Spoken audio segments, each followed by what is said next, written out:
The perspectives were along party lines. The Democratic Senator Chris Van Hollen calls the first 100 days, quote, a betrayal, while Republican Congressman Andy Harris says the president is keeping his promises to the American people. We pressed the two leaders on their assessment of the president's trade and tariff policies.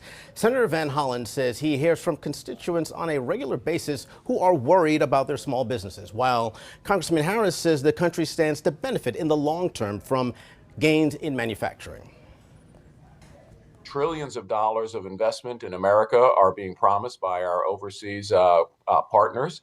And that's exactly what the president said we needed to do. We needed to bring industry back into the United States. We need to get those jobs back in the country. And again, trillions of dollars now promised by companies that would have done business overseas that are going to do it in the United States instead. It's hard to know what to do because it depends on, what side of the bed, President Trump wakes up on in the morning. And that's why we're experiencing all this chaos.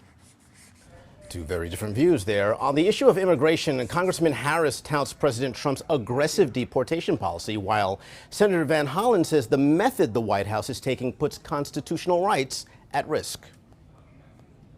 They want to suggest that you cannot fight gang violence like MS-13 without trampling people's rights. In fact, I, for more than 20 years, have worked to fight gang violence in the Washington metropolitan area and now around the state of Maryland. We've made progress. The president has promised to round up people who are in the country illegally, starting with criminals, but again, rounding up people who are here illegally and deporting them back to their homelands. And that's exactly what the president is doing. And we delve deeper into the issue of immigration. Senator Van Hollen wrote a letter today surrounding Kilmar Abrego Garcia's deportation. Abrego Garcia is being held in a Salvadoran detention facility. In his letter addressed to the White House, the senator outlines his conversation with the country's vice president. During that conversation, Vice President Felix Ulloa told Van Hollen the ball was in his court. Van Hollen writes in his letter, quote, the government of El Salvador is holding him solely at the request of your administration and specifically because you are paying them to imprison him.